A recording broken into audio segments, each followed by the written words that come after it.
Bienvenidas y bienvenidos a este programa de Sentencias Justas, en el cual analizamos las resoluciones emblemáticas, mediáticas y contundentes en el ámbito jurisdiccional. Además, reflexionamos cómo a través de ellas fortalecemos la defensa y protección de nuestros derechos humanos. Comenzamos.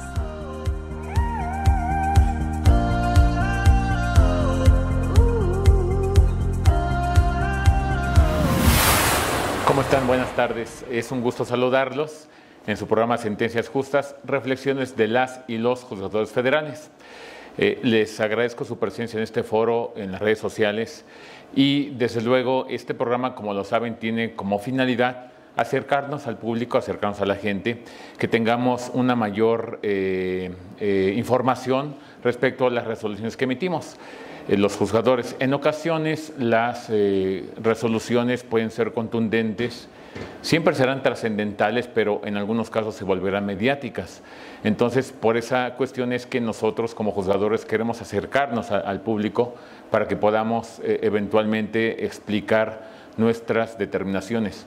En este caso tenemos a mi amigo Felipe de Jesús Delgadillo Padierna, que nos va a acompañar el día de hoy con un asunto de esta propia envergadura. Bienvenido, amigo.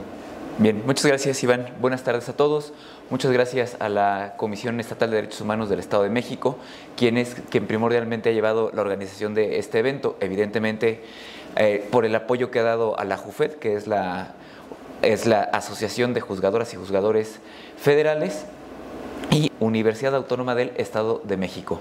Efectivamente, como lo indicó Felipe, mi amigo Felipe, queremos agradecer esta idea principal y el programa en sí tiene sus orígenes por la coordinación entre la Asociación Nacional de Jueces y Magistrados Federales, JUFED por su apócope, que es Juzgados Federales o Juzgadores Federales, y eventualmente con base en esta cuestión se realizó una coordinación con una labor muy ardua, bastante importante de la Comisión Estatal de Derechos Humanos.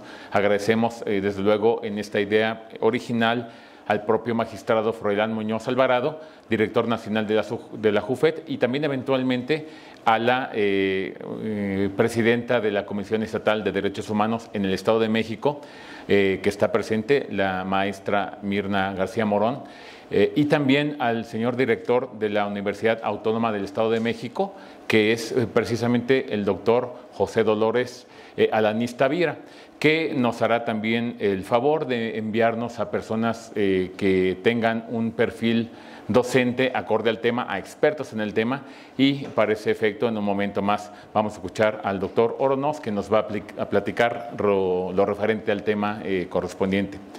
Bien, por otro lado también es importante mencionarles que, como lo habíamos dicho, este tipo de programas se crean precisamente para que podamos explicar alguna sentencia trascendental, alguna resolución. Sentencias Justas tiene esa propia connotación de que se trata precisamente de una resolución de esta naturaleza, que no es la excepción el día de hoy, que vamos a ver un asunto especialmente importante del señor juez, que se trata de un evento bastante sonado en los medios de comunicación, una determinación que en su momento por algunas instituciones del Estado mexicano fue cuestionada, pero que eventualmente los jueces tenemos, como lo habíamos dicho, independencia judicial para eventualmente poder nosotros resolver lo que el propio Estado mexicano nos confiere al protestar nuestro propio cargo.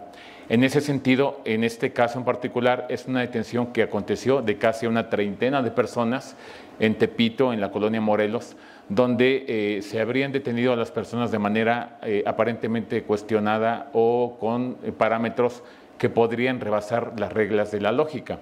Y desde luego, para poder conocer a profundidad esta determinación está nuestro amigo Felipe de Jesús. Asimismo, te comento, amigo, que para el efecto de poder llegar a la gente, porque nosotros creamos este foro, la idea precisamente de este foro es llegar a las personas, llegar a la población, que nos puedan escuchar, que los podamos escuchar, y ante este panorama es que el staff de la Comisión de Derechos Humanos elaboró un video temático de tu caso en particular, para que podamos definirlo como un aspecto de introducción a manera de una explicación sencilla y eventualmente vamos a presentarte para que podamos también a profundidad, que nos expliques, podamos escucharte, nos expliques las razones de tu propia resolución. El 22 de octubre de 2019, a las 5 horas con 59 minutos, en Tepito, en la Ciudad de México, varios elementos de la Secretaría de Seguridad Ciudadana detuvieron a 27 personas que estaban reunidas frente a más de 366 kilos de marihuana, confeccionada en paquetes, y además portaban un arma de uso exclusivo del Ejército. La policía aseguró los paquetes de droga, el arma de fuego y a las 27 personas. Además, solicitó a las mujeres que mostraran sus pertenencias sin que se les encontrara algún objeto ilícito. Ante este hecho, se presume la existencia de flagrancia, entendida como la detención de una persona al momento de cometer un hecho con apariencia de delito. De acuerdo con los informes, cuando los policías observaron la presencia de personas en la vía pública, solicitaron unidades de apoyo y en menos de un minuto llegaron al lugar 3 unidades con 10 elementos cada una. Sin embargo, aquí resulta confuso que ninguna de las 27 personas se diera cuenta de la policía y que mucho menos huyeran del lugar. En este sentido, la defensa manifestó que la narración asentada en el informe policial homologado era ambigua, vaga e imprecisa. Por lo anterior, el 24 de octubre de 2019, en una audiencia inicial de control de detención, la Fiscalía Federal solicitó un pronunciamiento sobre la legalidad de dicha detención, porque contrario a lo narrado, la defensa expresó la presencia de más unidades, quienes acudieron en apoyo a la solicitud vía radio, entre ellos un elemento policial femenino. Además, la defensa manifestó que previo a la inspección, no se les encontró ningún objeto relacionado con el hecho. Una vez cerrado el debate, el juez de distrito con sede en el Centro de Justicia Penal Federal del Reclusorio Sur, en la Ciudad de México, consideró que los elementos policiales de seguridad pública tuvieron una actuación alejada de derecho, por lo siguiente. 1. Fue un hecho notorio para los habitantes de la Ciudad de México que ese día se realizó un operativo en Tepito, por lo que la intervención policial no era circunstancial. 2. Que en menos de un minuto llegaran más de 30 elementos policiales en 3 vehículos blindados y las 27 personas los esperaran sin huir del sitio. 3. Es poco creíble que se hubieran revisado a las 27 personas y haber embalado todos los objetos en menos de media hora, dada la cantidad de personas y objetos del delito. 4. Que no se siguieron los protocolos policiales existentes para la revisión de personas, sobre todo en la revisión de las mujeres detenidas. Finalmente, la resolución tuvo los siguientes efectos. 1. Se estimó que la detención fue ilegal y no se ajustó a derecho. 2. Se ordenó iniciar una investigación contra los elementos policiales que emitieron el informe policial homologado. Y 3. Se declaró ilegal el informe policial homologado. Ante este panorama, y dada la relevancia del tema, el juzgador Felipe de Jesús Delgadillo Padierna explicará en este programa las consideraciones de su resolución. Bien, como se puede apreciar, es un caso que fue bastante sonado en los medios de comunicación, fue cuestionado y eventualmente, para contextualizar solamente un aspecto previo a darle uso de voz a nuestro invitado, en un control de detención, los jueces, cuando llegamos a la sala de audiencias, no sabemos absolutamente nada del caso. Es decir, no sabemos qué nos van a plantear, qué va a llegar, qué nos van a interponer. Es algo que llegamos prácticamente a ciegas y lo único que conocemos son los nombres de las personas y el delito por el cual se les formula eventualmente imputación, pero eventualmente nosotros no sabemos qué es lo que nos vamos a enfrentar. Es una situación de esta naturaleza con el juez Felipe que vivió esta situación. Y bueno, pues nuevamente me dirijo a ti, amigo. Él es el juez de distrito Felipe de Jesús Delgadillo Padierna. Él es juez de distrito especializado en el sistema penal acusatorio, con sede en el Reclusorio Sur, en la Ciudad de México. Y como lo hemos dicho en otros foros, el camino de un juzgador para llegar a la posición, al cargo, tal cual de protestar salvaguardar los derechos fundamentales, es un camino de esfuerzo.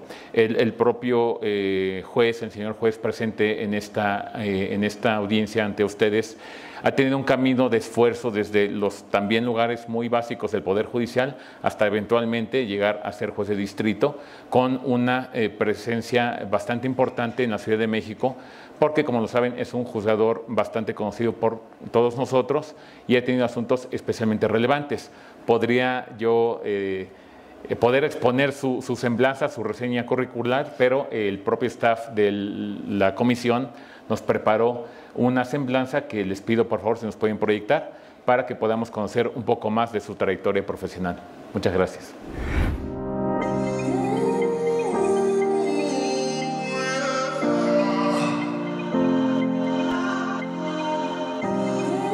Felipe de Jesús Delgadillo Padierna. Es maestro en Derechos Humanos, Impartición de Justicia y Género por la Escuela Federal de Formación Judicial. Es licenciado en Derecho por la Universidad La Salle. Cuenta con una especialidad en Proceso Penal Federal por el Instituto Nacional de Ciencias Penales, INACIPE. Su excelsa trayectoria lo ha llevado a desempeñarse como oficial judicial de los tribunales cuarto y noveno, ambos en materia penal del primer circuito, secretario del séptimo tribunal colegiado en materia penal del primer circuito, secretario del Juzgado Tercero Federal Penal especializado en cateos, arraigos e intervención de comunicaciones, y juez de distrito especializado en sistema penal acusatorio, adscrito al Centro de Justicia Penal Federal del Reclusorio Sur. Bien, amigo, pues nos escuchará, nos va a encantar mucho escucharte, nos va a ser un beneplácito poder saber quién es la persona que emitió como factor humano, como una cuestión humana, emitió la resolución, explicarla y atender precisamente cuestiones que en su momento fueron bastante combatidas en los medios de comunicación. Entonces, por favor, amigo, tienes uso de voz para tu auditorio. De acuerdo. Muchas gracias, Iván. Gracias por la presentación. De nueva cuenta, muchas gracias al público que está presente. Bien, como ha expuesto Iván, básicamente la determinación por explicar es una solicitud de audiencia inicial que formula el Ministerio Público Federal. El contexto ya está dado de forma preliminar, que se llevan detenidas a 27 personas ante el Centro de Justicia. Se les pretendía imputar delitos contra la salud y portación de arma de fuego de uso exclusivo de las Fuerzas Armadas. En esos días en la Ciudad de México había existido un operativo, había sido muy sonado y había llamado mucho la atención porque al menos mediáticamente se había difundido que en el operativo habían hecho hallazgos un poco extraños, como construcciones internas dentro de las unidades habitacionales de esta zona de Tepito y también incluso hallazgos como llamados macabros o que daban mucho lugar a nota roja. Pero al final de cuentas, hacer túneles y construir altares adentro de esos túneles no es un delito. Y después se difundió que derivado de esos hallazgos se había detenido una gran cantidad de personas. Eran alrededor de 33 o 34 personas. Por cuestiones ajenas al tema jurisdiccional, se divide en diferentes carpetas de investigación.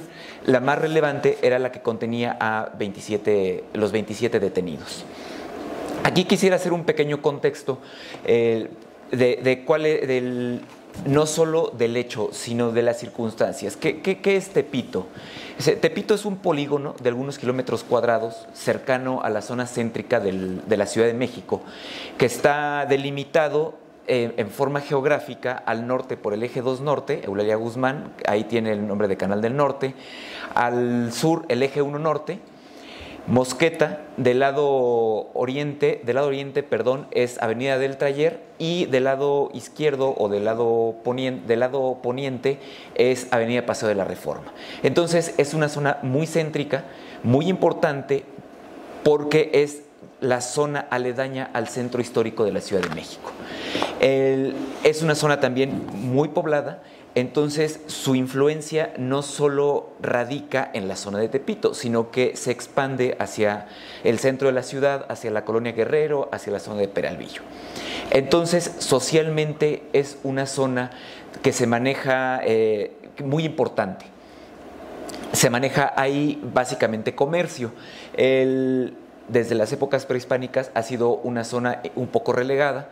En los años 40 en la Ciudad de México fue la zona que recibió a un conjunto eran artesanos zapateros que provenían del Bajío y que emigraron por la Guerra Cristera. A partir de ahí ellos se asentaron en el mercado de Tepito y posteriormente se diversificó el comercio. En la época de los años 70 y 80 el comercio migra hacia el tema de la fayuca, así lo conocimos muchos, que era comercio de mercancías provenientes del extranjero, y ahí se vendía la fayuca en Tepito. Posteriormente, por temas de políticas públicas y demás, ahí se asienta el comercio, pero se expande hacia la vía pública. Y de forma paralela crecen actividades legales e ilegales. Entonces empieza a ser muy complejo ya para la autoridad el ingreso a la investigación a la zona de Tepito, porque creció el comercio en la vía pública. La propia vía pública se convirtió también ya en un mercado, se colocaron ya puestos dentro de la vía pública, más bien afuera de las casas en la vía pública. Entonces, la base de ahí siempre ha sido el comercio. Lo digo porque la zona de Tepito no quiere decir que todos sean malos o que todos sean buenos. Vivir ahí no es bueno ni es malo. He tenido compañeros en el Poder Judicial de la Federación que salieron de Tepito. Entonces, no por vivir ahí es malo, no por vivir ahí alguien realiza actividades ilícitas, pero también no por vivir ahí se es bueno. Entonces, ese es un contexto social. El contexto jurisdiccional es que los centros de justicia en la Ciudad de México teníamos mucha carga de trabajo derivada de detenciones en Tepito. Y aproximadamente desde el año de 2016, que es cuando entramos en funciones, teníamos detenciones en este contexto, que se nos llevaba a personas detenidas y resulta que las detenciones derivaban de operativos. Y de los operativos se construía una verdad que se trataba de armar desde el punto de vista jurídico. Entonces, no es lo mismo la verdad del operativo policíaco a la verdad jurídica, que ese es el primer punto que tenemos que ver, porque se construyen entonces realidades paralelas. La realidad prevista en la sociedad de la intervención policíaca, que no es ilegal, no es ilegítima, sino forma parte de sus facultades y de sus funciones, pero por otra parte la realidad que se construye mediáticamente, de qué es lo que había sucedido y qué es lo que en realidad pasaba, que mediáticamente se construía un boom de decir, es que se detuvieron a determinadas personas en un operativo y salían gran cantidad de policías. Pero jurídicamente, ¿qué es lo que había? ¿A quién se detenía? Entonces, los detenidos eran muchas veces personas sin casa. La señora que estaba en un mal momento, el que iba pasando. Entonces, se construyeron o se inició la construcción de verdades ajenas a lo jurídico y a lo que en realidad había pasado. El problema en realidad, ¿cuál es? Que tenemos que afrontar como órganos jurisdiccionales la actuación policial, que no es ilegal, la actuación ministerial, que tenía que trabajar con lo que le llevaba la policía, y después el Ministerio Público lo que nos llevaba o lo que trataba de llevarnos desde el punto de vista legal. Entonces, ya era una bomba de tiempo que algún día iba a pasar esto. En el año 2018 habíamos tenido una resolución similar con 33 detenidos que tuvo el mismo camino, porque se construyen verdades que son ajenas a la realidad. Entonces, aquí el tema fue que este día había sido mucho más sonado por el tipo de hallazgos y por la difusión mediática que se le dio. Ahora, cuando vimos que la detención aproximadamente había sido a las 5 o 6 de la mañana, un lunes, y el planteamiento entonces es que se había dado una intervención de un lunes para martes. Dentro del contexto social, la zona de Tepito, al ser una zona comercial, ellos tienen que trabajar viernes, sábado, domingo, porque son los días en que vamos los que trabajamos esos días a comprar. Entonces ellos trabajan viernes, sábado, domingo, lunes de forma intensa y descansan el martes. El martes se cierra esta zona, ellos no trabajan y por ello tienen otro, ya se van a descansar, y en este caso los muchachos detenidos argumentaban que estaban en una fiesta. Entonces, para nosotros no sería lógico quién se va de fiesta el lunes en la madrugada. No tendría lógica. Para ellos sí, porque era su día de descanso. Entonces, ahí empieza a brotar ya unos temas y unos puntos que como jueces ya estamos entrenados para ello. Y los medios de comunicación no lo saben, no lo difunden, y la gente que ve este tipo de asuntos no sabe todo este contexto. No estaban inmersos en un contexto de 3 años de anticipación de asuntos complicados con detenciones complicadas, que podríamos calificarlas de que se armaban verdades jurídicas. Y una de las razones por la que se creó el sistema penal acusatorio era para evitar que se crearan verdades jurídicas. Cabe señalar que el sistema de trabajo de audiencias nos ha ayudado mucho a ello. ¿Por qué? Porque al estar presentes y al estar escuchando lo que nos dicen las partes, uno va creando ya dentro de su forma interna de pensar y de momento de ir construyendo una resolución. Porque como expuso Iván, no sabemos absolutamente nada. Sabemos qué posibles delitos pueden venir. Sabemos cuántas personas vamos a recibir. Y si acaso, si hubo oportunidad, quiénes van a ser las personas que los van a representar. Pero no sabemos más. Vamos a ciegas. Entonces, uno construye internamente la resolución conforme escucha las exposiciones del Ministerio Público y de la Defensa. Entonces, aquí la detención del Ministerio Público era la detención tradicional. Llegaron unos policías, vieron a un grupo de personas que estaban en actividades sospechosas. Entonces nos esperamos en la esquina hasta que llegaron todos los refuerzos. ¿Cuál era el primer punto? El primer punto ni siquiera fue la llegada de la policía en una patrulla, la cantidad de droga. Más de 300 kilos. ¿Quién va a tener 300 kilos en la calle?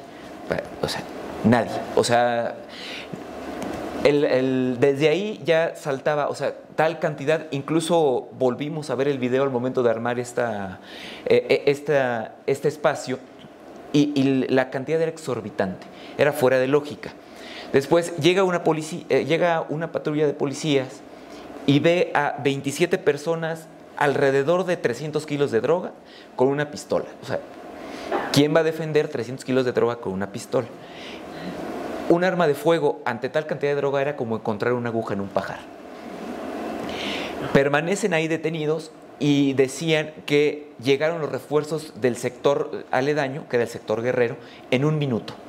Es cierto que está muy cerca, es cierto que pueden llegar en 1 minuto a esa hora, pero que no advirtieran la presencia de 3 camiones blindados de los llamados rinos y que llegaran en 1 minuto a rodear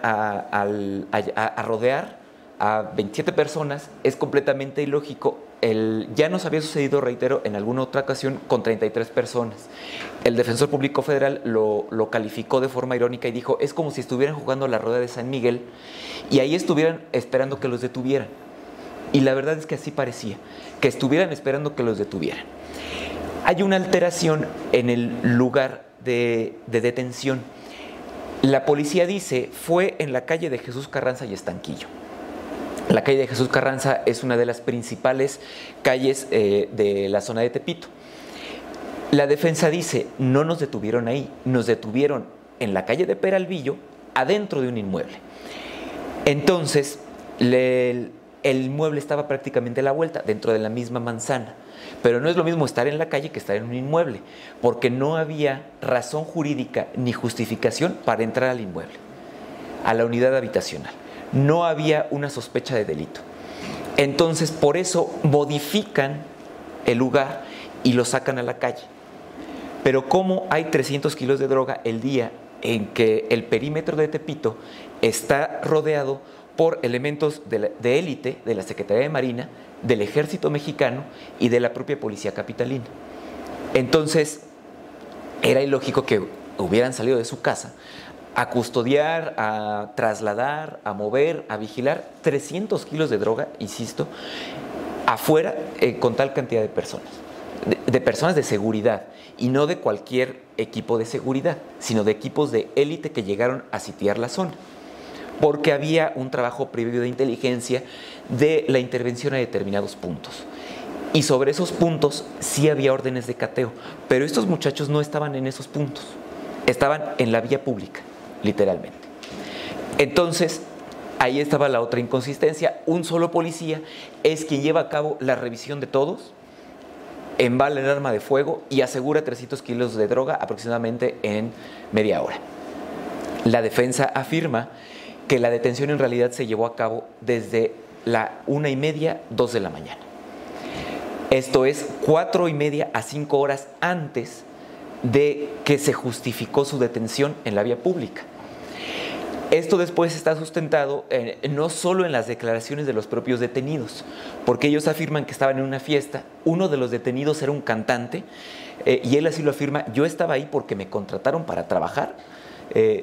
No recuerdo su nombre y de a poco tendría caso porque le podría hacer publicidad, pero el muchacho dice: yo estaba ahí porque me contrataron para trabajar y ese día fui a trabajar. Incluso dentro, dice, aseguraron mi equipo de trabajo, que era una computadora y una bocina. Entonces, ahí vienen estos temas. Las revisiones, supuestamente había mujeres a quienes solamente se les pidió voluntariamente que dijeran qué es lo que tenían y ellas negaron tener cualquier objeto en su poder.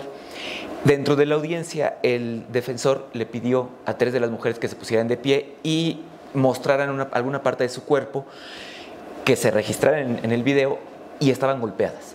Entonces, y era muy evidente los golpes.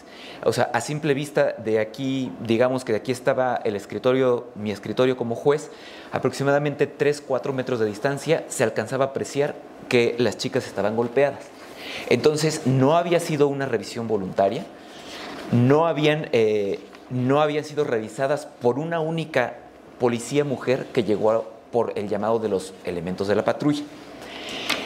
Todo esto entonces va formando un contexto que permite tener por incoherente la narración de la autoridad y que no se puede sostener jurídicamente. En algún momento, una de las preguntas es: ¿por qué declarar desde el primer momento ilegal la detención?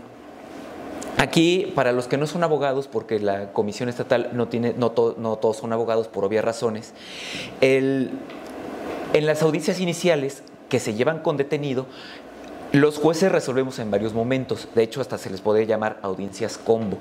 La primera determinación que tomamos es la legalidad de la detención y analizamos que los parámetros de intervención de la autoridad sean lógicos. Hay después otro momento que es la determinación de la situación jurídica o vinculación a proceso. Pero aquí, en un primer punto, que es la calificación de legal o ilegal de la actuación de la autoridad, nos tenemos que basar en la lógica de la narración de los policías o de los elementos de seguridad que hayan intervenido. Digamos, ¿qué es lo lógico? Lo lógico, diría la Real Academia de la Lengua Española, es aquello que tiene un sustento atrás. Entonces, este sustento atrás sería el informe policial homologado y su contenido. Aquí había los otros temas, la intervención mediática, la difusión que se le dio al operativo y la desviación de la atención de que la detención había sido ajena a los hallazgos que eran los túneles y las construcciones realizadas dentro de las unidades habitacionales de la zona de Tepito, que no tenía nada que ver, pero llamaba mucho la atención desde el punto de vista de la llamada nota roja. Entonces, se crearon 2 realidades paralelas. Los hallazgos de la autoridad, muy valiosos, no se les resta ningún valor a lo que encontraron, porque eran, digamos, zonas de trabajo construidas dentro de las unidades habitacionales. Eso es muy importante que la autoridad lo haya asegurado. Y otra, la detención de 27 personas, o bueno, de 32, pero en este punto solo 27, porque se intervino a 27 personas en la vía pública sin una justificación y se construyó una verdad desde el punto de vista jurídico. Otro punto, que se manoseó mucho el trabajo del asunto. A los muchachos los llevan a la Fiscalía General de Justicia de la Ciudad de México. Entonces empieza el trabajo en la Fiscalía local y muchas horas después se declara incompetente, porque no tenía una competencia desde el punto de vista jurídico, porque los hechos correspondían al Código Penal Federal por la cantidad de droga.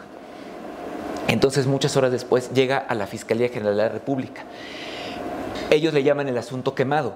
¿Qué podía hacer ya un fiscal con unas cuantas horas para hacer un traslado de ese tamaño? Armar un pliego, una pauta, para su audiencia inicial con el trabajo que se les habían presentado y un trabajo que ellos tampoco conocían. Entonces, esto también influyó mucho en que el Ministerio Público Federal llegara ya a la audiencia mal preparado, y no es ni justificación ni es un señalamiento, es un tema que pasa en el día a día. Si al Ministerio Público Federal le pasan un asunto por incompetencia, por lo general les llegan quemados. Y ellos así, incluso así solicitan las audiencias. Oigan, me voy a tardar mis 48 horas porque el asunto viene quemado. Entonces es algo normal. Pero no es tan fácil trabajarlo así y llegar a un juez y exponerle, después de revisar 27 declaraciones de los detenidos, el informe policial homologado y su contenido, las entrevistas que hicieron al policía, a los policías que intervinieron como primer respondiente, y después el tema es aquí armar los dictámenes para la naturaleza jurídica del narcótico, la naturaleza jurídica del arma de fuego y aparte el pesaje exacto de la droga encontrada. Esto ya no se puede armar tan rápido. Entonces todo este contexto les llevó a solamente justificar la detención con un informe policial homologado que no sabíamos quién había suscrito, en realidad. La defensa hizo su trabajo, que era ver cuáles eran las inconsistencias y qué es lo que no cuadraba con los datos de prueba que había en la carpeta de investigación. Esto es muy importante porque le bastaba a la defensa con el contenido de los datos de prueba para encontrar irregularidades suficientes para destruir la verdad jurídica creada. Digo que es importante porque aquí hay un tema a debate. Espero que algún día la Suprema Corte tome conocimiento de esto, sé que va a llegar y que algún día nos lo resuelva. ¿Qué sucede en un control de detención? ¿Se puede o no desahogar medios de prueba en ese momento? Desde mi punto de vista es un no, porque si así se hubiera querido, la propia legislación lo permitiría. Ese es un primer punto. En un segundo punto, la propia legislación está redactada de tal forma que se trabaje a nivel de datos de prueba.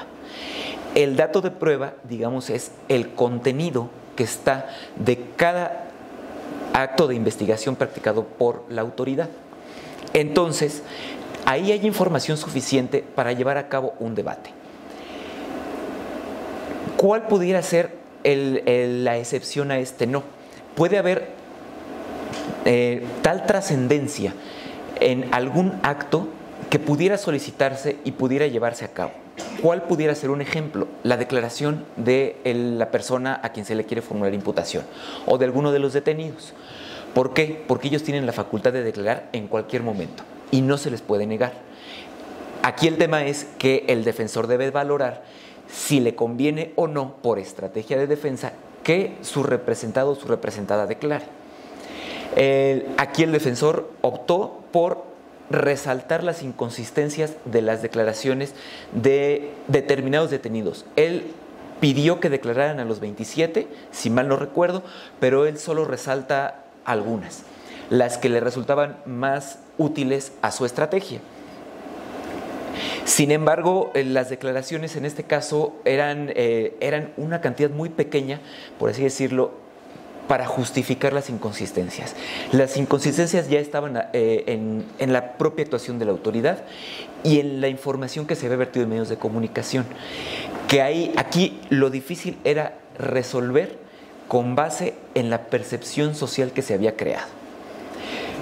y también resolver con base en la actuación de la autoridad, porque reitero, había un trabajo previo de inteligencia de la policía con base en grupos de élite de la Secretaría de Marina y del Ejército Mexicano.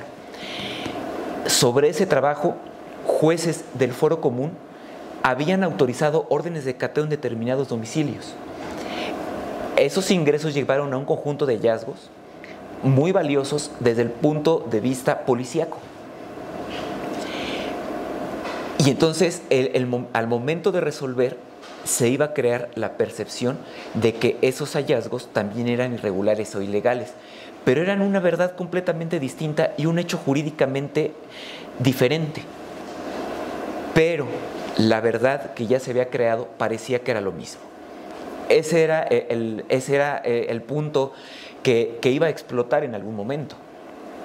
La percepción social que hay de que se detuvo a gente mala y que todos eran malos, y además se difundió que muchos de los detenidos tenían antecedentes penales. Lo que nunca se justificó es que si tenían antecedentes penales, ¿dónde estaban las órdenes de captura? Ya sea de aprehensión, de presentación, como se le quiera denominar. No las había, porque en realidad había información suficiente para concluir que habían sido detenidos en otro lado y en otras circunstancias, incluso muchas horas antes de lo que se justificó en la audiencia ante el juez de control. Entonces, que con la propia información, al momento de hacer una conjunción, una confronta de los datos de prueba que había en la carpeta de investigación, era suficiente para declarar ilegal. ¿Por qué? Porque evidenciaban transgresiones de derechos humanos. Y cualquier acto practicado en violación de derechos humanos es nulo de pleno derecho conforme al Código Nacional de Procedimientos Penales. Y por lo mismo se le pidió se dio vista a la autoridad para que ellos iniciaran una investigación dentro del punto de vista administrativo, donde nosotros no podemos intervenir y no podemos decirles qué hacer, porque no está dentro de nuestras facultades. Solo ante lo grotesco, por así decirlo, que tuvimos a la vista, es informar a la autoridad y que ellos se encarguen. Incluso hay jurisprudencia que, si bien es para materia de amparo, nos dice que un juez no puede por sí mismo emitir un pronunciamiento contundente, sino únicamente dar vista a las autoridades correspondientes y entonces solicitarles a ellos que inicien la investigación dentro de sus facultades. Porque cualquier juez que vea un hecho que sea relevante, pero que no pueda o esté facultado para emitir un pronunciamiento, no puede hacerlo. Tiene forzosamente que informarle a las autoridades que son las que están facultadas para hacerlo. Entonces, esta sería básicamente la exposición, y le cedo de nueva cuenta a Iván por cualquier tema. Sí, fíjate, amigo, que, bueno, y se los comento, hemos tenido algunos foros con la Policía Federal en su momento, con la Guardia Nacional, con los militares y con los marinos. Y siempre nos preguntan, bueno, ¿qué es lo que tenemos que hacer nosotros? Ven su óptica, desde luego, estamos hablando de la óptica de ellos, que son gente que detiene y aprende personas en la calle que cometen delitos, para que los jueces no dejen libres a las personas. Les decimos con una cuestión muy fácil: no digan mentiras. La cuestión es que si van a justificar una acción, si es un operativo conjunto, yo no veo algún impedimento del por qué no puedan decir: estábamos en un operativo armado y descubrimos esta cuestión, pero pareciera que en el asunto de Felipe íbamos pasando y vimos esto. Es algo que pudiera ser absurdo en un primer contexto. Es cuando empieza el estándar de los jueces a entonces verificar con una cuestión mucho más estricta la verdad que nos están proponiendo. Yo quisiera que nos dijeras, amigo, qué es lo que determina un juez, porque este punto es importante. En una audiencia inicial ante un juez de control, porque nuestra labor desde luego es verificar si se cometió primeramente un evento delictivo y probablemente entonces vincular a la persona. Pero siempre tenemos la tarea de proteger derechos fundamentales. Por eso es que estos foros son muy importantes ante la Comisión de Derechos Humanos y la Academia. Esa es nuestra función. Nosotros podemos, en el control de detención, verificar si hay un evento que aparentemente es lógico o bien esperarnos hasta el auto de vinculación, como lo decía Felipe, para poder resolver. Me gustaría, amigo, que nos explicaras qué es lo que lleva un juez de control, actuando como juez de control, a determinar, yo no me espero a la vinculación a proceso, yo en el control de detención voy a resolver qué es lo que un juez evidencia en ese momento para poder no esperarse, sino resolver en ese momento con los pocos datos que se tienen hasta el momento procesal. Bien, aquí el punto es muy importante por la escasez de información. Ese es el punto, lo que resalta Iván. En esta etapa preliminar, la información es muy limitada. Dependemos de las partes porque son nuestros ojos. Entonces, hablando en lenguaje liso y llano, cuando les pedimos a las autoridades que nos digan, es que ¿cómo le hacemos? No digan mentiras. Prácticamente depende del tamaño de la mentira para definir si en ese momento podemos calificar de legal la detención o bien si podemos esperar a la etapa de vinculación a proceso, que es relevante también por los efectos jurídicos que tiene. Si se declara ilegal la detención, entonces posiblemente la autoridad pudiera solicitar la imputación y una posible vinculación a proceso. Si esperamos a que termine la vinculación a proceso, hay ya un pronunciamiento de fondo sobre el contenido de los datos de prueba. Pero aquí la valoración que tenemos viene el respaldo de la práctica de años de trabajo, por una parte, y la otra por el tamaño que advirtamos de las irregularidades o de la mentira que se armó, de la forma en que se armó esta verdad. Bien, ahora, amigo, quisiera explicarme por qué hay público jurídico y no jurídico, abogados y no abogados. Un estándar probatorio es una exigencia. El juez exige cierto panorama que se tiene que satisfacer para, en este caso, calificar de legal la detención. Pero hay estándares más altos. Cuando se tiene la convicción total de que se están diciendo mentiras, se puede llevar a cabo una, digámoslo así, se califica de ilegal la detención. Pero la siguiente exigencia, que es bastante importante, es entonces declarar la nulidad del parte policial y uno todavía más alto, dar vista a la autoridad responsable del control interno de los policías o de los aprensores, de los captores, para que pueda verificar algún tipo de responsabilidad en su actuar. Son tres panoramas completamente diferentes, muy exigentes llegar al último, porque el último es precisamente cuando ya dices, están de manera descarada mintiéndole a un juez. ¿Qué es lo que te llevó en este caso, amigo? En este caso en particular, porque lo reitero, y esto es muy importante hacerlo saber como un factor humano, como juzgadores. Cuando tenemos asuntos mediáticos, pues se los digo en el plano operativo, ¿no? Primero, el centro de justicia está lleno afuera de medios de comunicación, lleno, policías, todo el mundo quiere entrar. Entonces hay una presión, digamos, física en el punto geográfico donde estamos resolviendo. Hay también una presión mediática a través de los medios, esperando que se resuelve, enfocando en vivo desde afuera la audiencia, porque no podemos transmitir audiencias, desde afuera el recinto judicial para ver qué resolvemos. Eso es algo bastante importante. Pero aparte, tener un asunto del que no conocemos nada, absolutamente nada, y nos están proporcionando información, ¿qué es lo que en este caso te llevó a llegar al estándar más exigente, que es declarar nulo el parte policial y dar vista a los órganos de control interno de los policías? ¿Qué es lo que te llevó, amigo? Bien, fueron, bueno, aquí enlistaron 5, pero la cantidad de irregularidades fue muy amplia. O sea, la primera, insistía, el número, la cantidad de droga. Segundo, la inactividad de los detenidos, 27 personas custodiando o realizando cualquier actividad con más de 300 kilos de marihuana, solo con un arma de fuego. La presunción clara de que habían sido detenidos, habían sido llevados a su detención a la vía pública, donde había cuerpos de seguridad de varias instituciones, es decir, no podían estar ahí.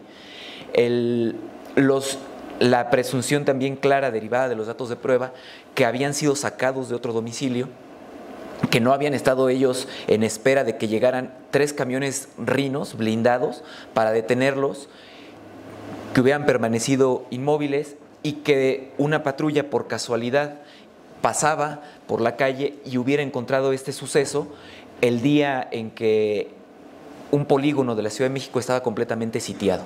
Entonces era completamente ilógico el trato que se le dio, y finalmente el ver a 5 mujeres que habían sido golpeadas. Los demás también estaban golpeados, pero al parecer en ellas era más evidente. Reitero, al haberlo presenciado a simple vista, a 3-4 metros de distancia, resaltaba mucho que se había mentido hasta en la forma en que se les había revisado. Entonces sí había una presunción muy, muy alta de que ese informe policial homologado se había redactado en términos que le convinieran a la autoridad, y que se fue dilatando para que al momento en que llegara un ministerio público ya llegara con las manos atadas y no pudiera hacer mucho para defender este trabajo. Porque además a mí fue muy notorio que el ministerio público, que tuvo que llevar la audiencia porque era su trabajo, estaba ya... pues la verdad que ya no puedo decir nada porque no tengo nada con qué justificar esto.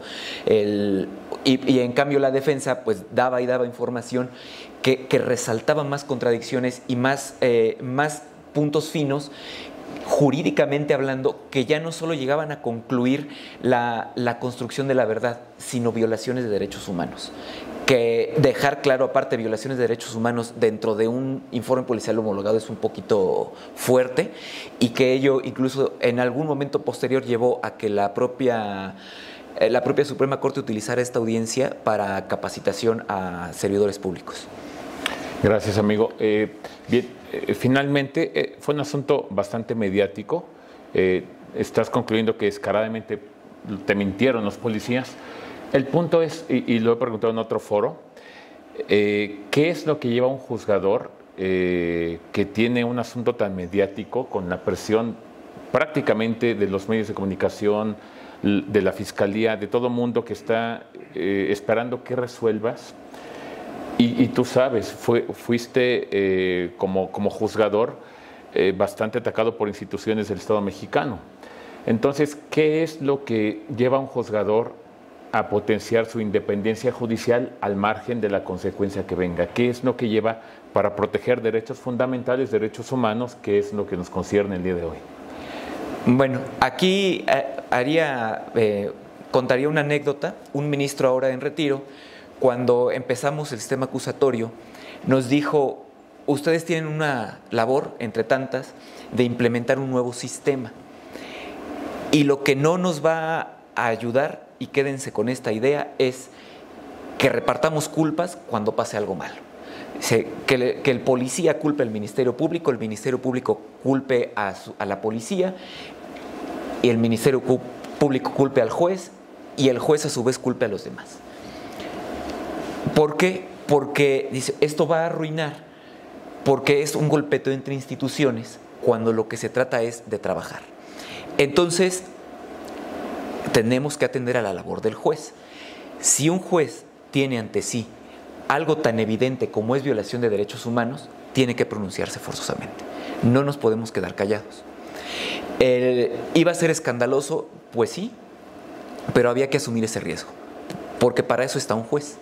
Al final de cuentas, el que tenía que asumir la responsabilidad de todo lo que había pasado iba a ser el juez, y no solo el juez, el Poder Judicial en su conjunto, porque al final, o más bien en el último punto, la percepción social es de los jueces siempre sueltan a los detenidos.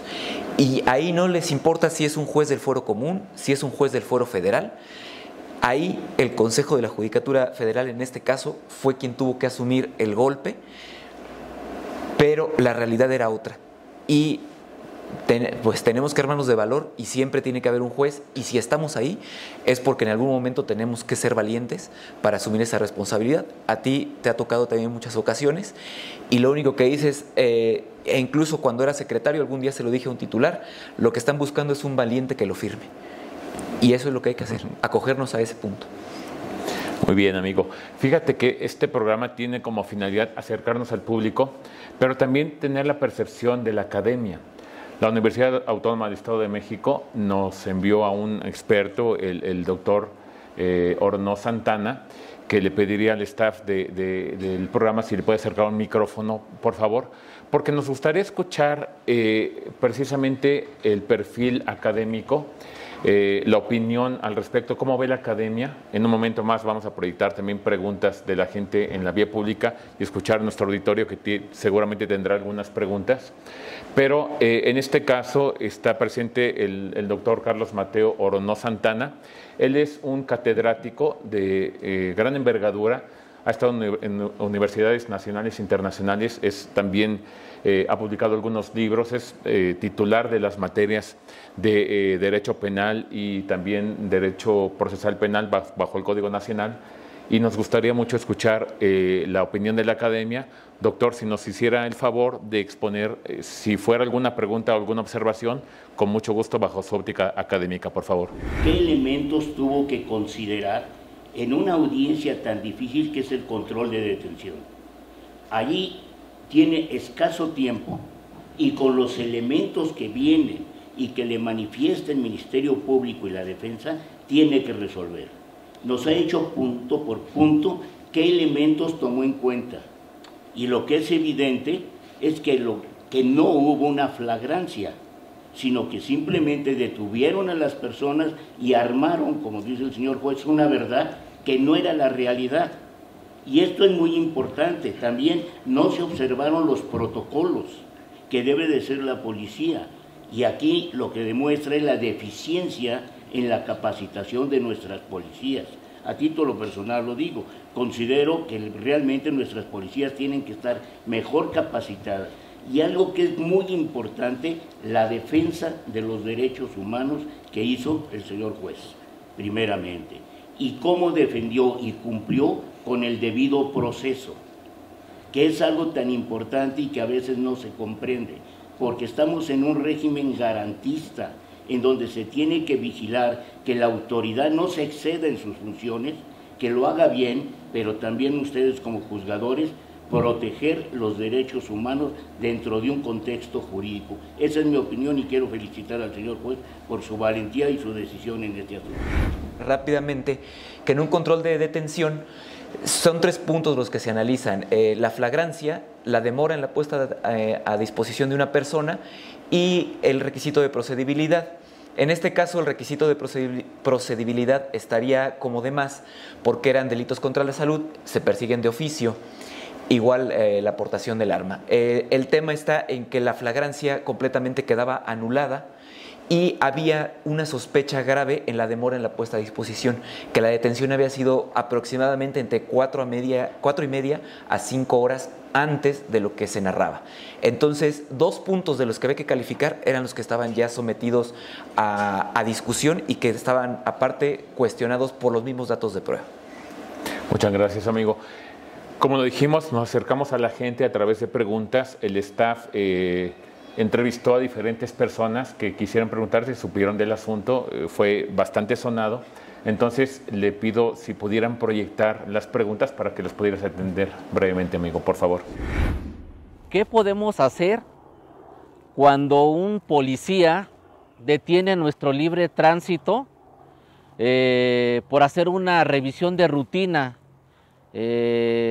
Nos causa miedo, nos causa temor que al hacer esta revisión de rutina nos puedan sembrar alguna sustancia, como alguna droga, o nos podamos ver involucrados en la comisión de un delito.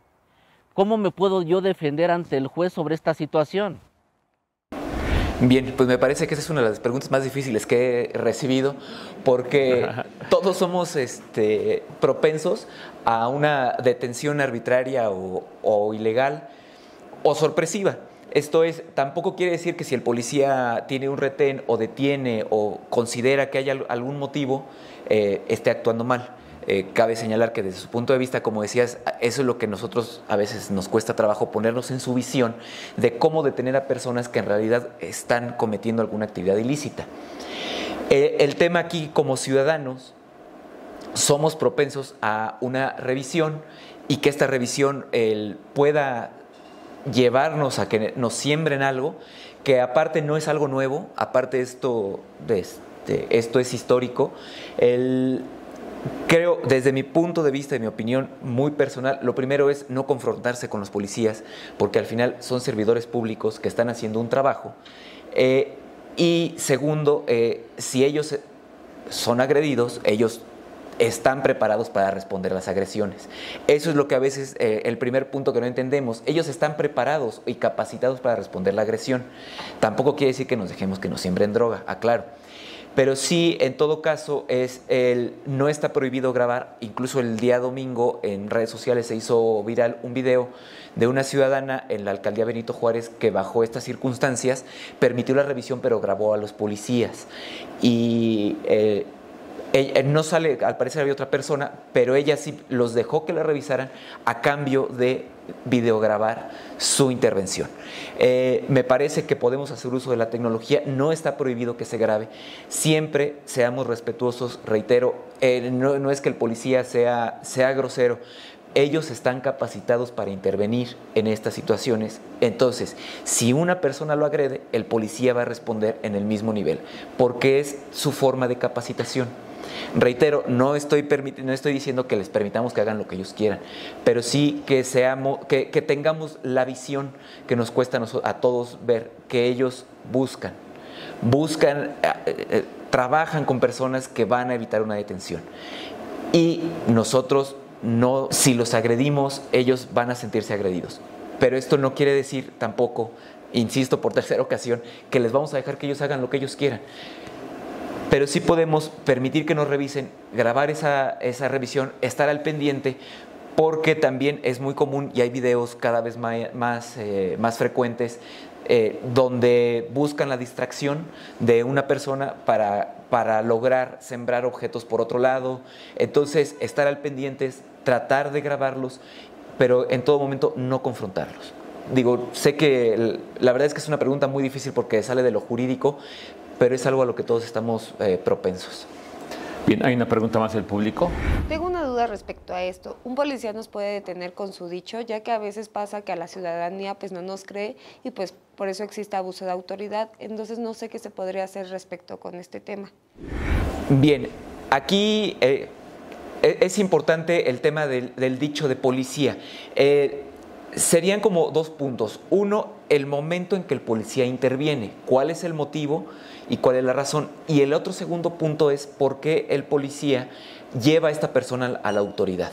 El dicho del policía, jurídicamente hablando, es lo que él plasma en el informe policial homologado y posteriormente lo que va a decirle a los policías que lo entrevisten. Entonces, para un control de detención, el dicho del policía tiene valor en cuanto a su lógica y a su coherencia, que no esté destruido por algún otro dato de prueba. Ese es el punto del dicho del policía. El otro sería el motivo por el cual interviene y lleva a cabo una posible detención. Quiero dejar claro los dos puntos porque una es la sospecha razonable o sospecha razonada por parte de los elementos de seguridad, que no es el punto, pero ya está validada en precedentes de la Suprema Corte de Justicia de la Nación. Y esto es la motivación de cada elemento de seguridad para llevar e intervenir.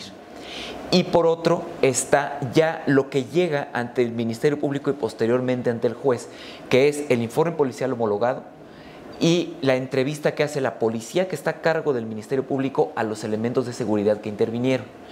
Porque estos últimos dos puntos son técnicamente actos de investigación que tienen valor jurídico ante un órgano jurisdiccional.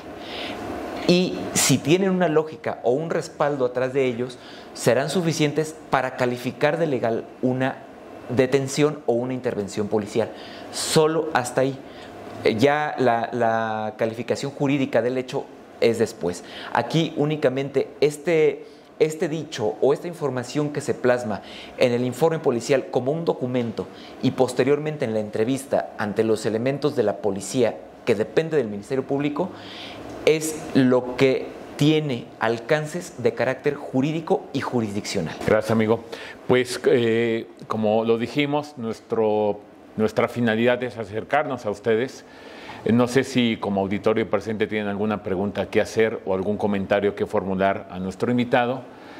Con gusto escuchamos un par de preguntas o de opiniones al respecto. Yo quisiera preguntar, pues conforme a este control de detención, cuando son sometidos a los juzgadores, ¿qué alcance tiene el Registro Nacional de Detenciones conforme al informe policial homologado? Es decir, en algunos asuntos que se pueda percibir que no guardan la misma temporalidad o no son registrados al momento en el que en el informe policial homologado se hace referencia, es decir, que no hay correspondencia tanto en el informe como en el Registro Nacional de Detención. ¿Y cuál es el alcance de este Registro Nacional de Detención? Bien, la pregunta es buenísima porque en esta época, en 2019, no recuerdo si estaba vigente, pero no el tema del Registro Nacional de Detenidos no formaba parte todavía de un análisis. En términos generales, son pocos los abogados que nos hacen referencia al Registro Nacional de Detenidos. Aquí el tema es, hay una obligación del policía de registrar inmediatamente la detención en una base de datos electrónica. ¿Cuál es el problema? Que no todos los policías que llevan a cabo detenciones tienen la posibilidad de llevar a cabo el registro, porque se requiere una clave especial para iniciarlo y que ese registro se suba a las bases de datos de detenidos. Entonces, la ley es clara y esa es responsabilidad administrativa de quien hace la detención y le genera una responsabilidad administrativa por no hacerlo de forma inmediata y en los parámetros de ley. El tema de que pudiera llegar a invalidar una detención lo veo complejo porque el Registro Nacional de Detenidos es una obligación administrativa de la autoridad de seguridad, de los elementos policíacos. Entonces, no es obligación del Ministerio Público, el juez no lo toma como un punto para validar la detención, porque no está dentro del Código Nacional de Procedimientos Penales, sino que es un registro que ha buscado contener la actuación de las autoridades policíacas. Entonces, lo que impacta es desde el punto de vista administrativo y es responsabilidad del policía que no hizo la detención y cuánto tiempo tardó en hacerla y cuál fue el motivo. Porque la legislación permite que no haga el registro de forma inmediata hasta que tenga a su disposición o a su alcance los medios electrónicos para hacerlo. Entonces, ahí es donde está el tema, que es un poco complejo, pero al final es un punto administrativo que no está sujeto a valoración ni en términos de la Constitución ni del Código Nacional de Procedimientos Penales.